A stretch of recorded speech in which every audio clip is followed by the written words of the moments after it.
Em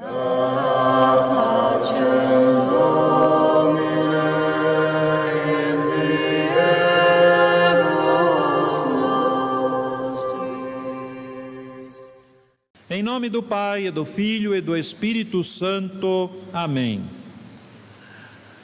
Caros fiéis, hoje temos novamente a figura daquele homem, o centurião, um homem de fé, comparando com muitos cristãos que têm a fé pela metade, portanto, homens de meia fé.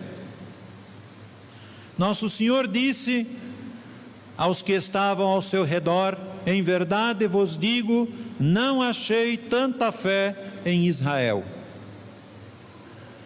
Tendo, portanto, nosso Senhor entrado na cidade de Cafarnaum, na Galileia, veio-lhe ao encontro o centurião, que era um chefe dos guardas entre os romanos, para lhe suplicar que restituísse a saúde a um servo seu que estava paralítico.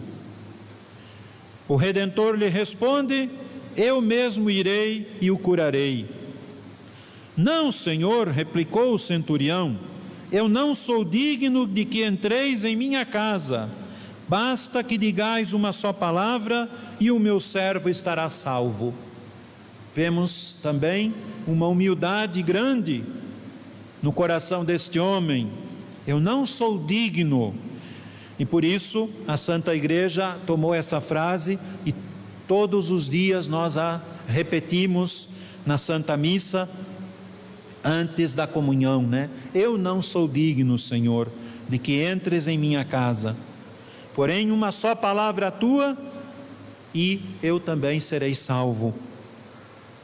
Ouvindo nosso Senhor tal palavra daquele homem, admirou-se, consolou o centurião e deu saúde ao seu servo, voltando-se para os discípulos e dizendo: em verdade vos digo, não achei tamanha fé em Israel.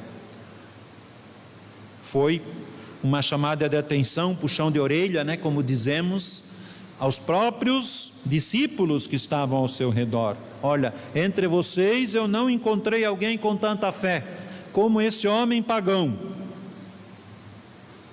Provera a Deus que todos os cristãos imitássemos a fé daquele bom homem, daquele centurião.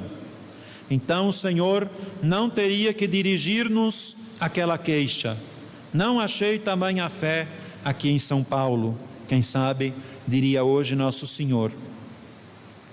Mas é muito grande o número dos católicos de meia fé.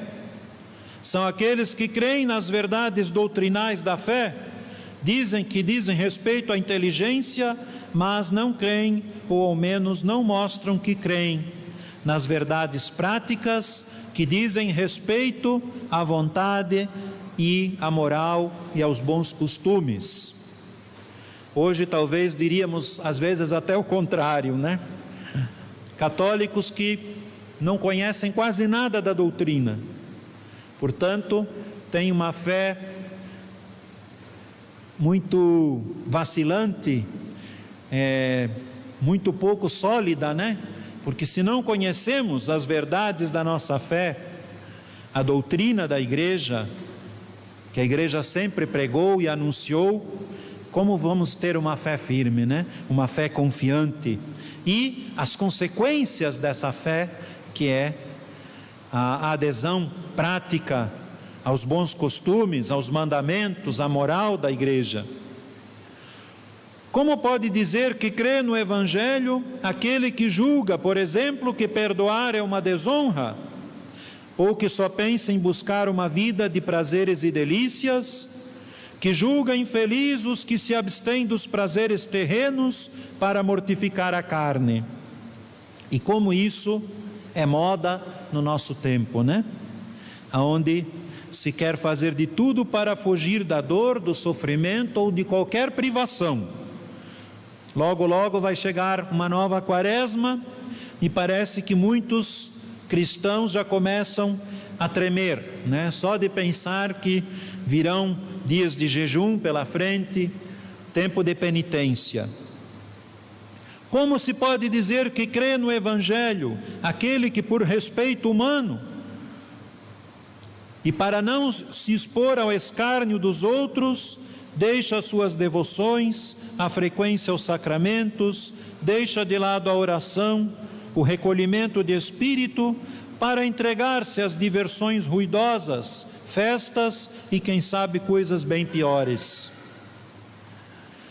Estes parecem ou que não têm mais fé, ou que creem só em uma parte das verdades cristãs. Irmão, suplico-te, pela salvação da tua alma, examina qual a vida que levas. Se não achares de todo conforme a religião que professas, faz um firme propósito de emendar-te de hoje em diante, e começando hoje mesmo, sem adiar para amanhã. Vê que essa meia-fé, que crê nos dogmas do Evangelho e da Igreja, mas não observa as máximas do mesmo Evangelho, não te será de nenhum proveito perante o tribunal do juiz eterno.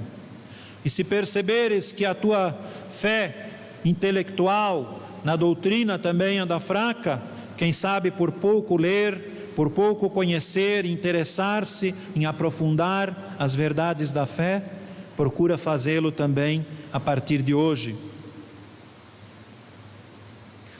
Eis o que diz o Senhor: muitos virão do Oriente e do Ocidente e se sentarão à mesa com Abraão, Isaque e Jacó, no reino dos céus. Os filhos do reino, porém, serão lançados nas trevas, onde haverá choro e ranger de dentes.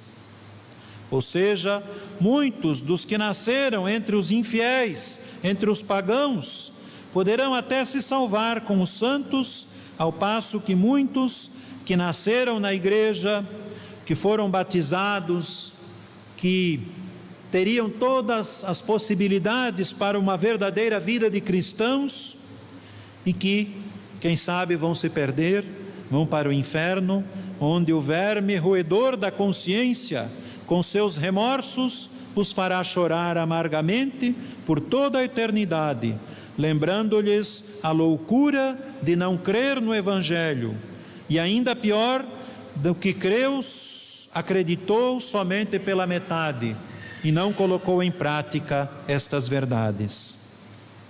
Ó querido Jesus, meu Senhor, eu também nem sempre tomei a vossa lei por norma de minhas ações e muitas vezes vos ofendi. Não me atreveria a recorrer a vós para obter misericórdia, mas, como disse São Pedro, a quem iremos, Senhor? Só vós tendes palavras de vida eterna. Dizei uma destas palavras e a minha alma será salva de todas as enfermidades espirituais que lhe causei com os meus pecados. Renovo agora a minha fé em todas as verdades do Evangelho, não só as doutrinais, mas também as práticas, e prometo que antes quero morrer que voltar a desobedecer-vos. Fortalecei-me com a vossa graça, a fim de que não vos torne a trair. Peço também a vós, ó grande Mãe de Deus, e minha Mãe Maria Santíssima. Louvado seja nosso Senhor Jesus Cristo.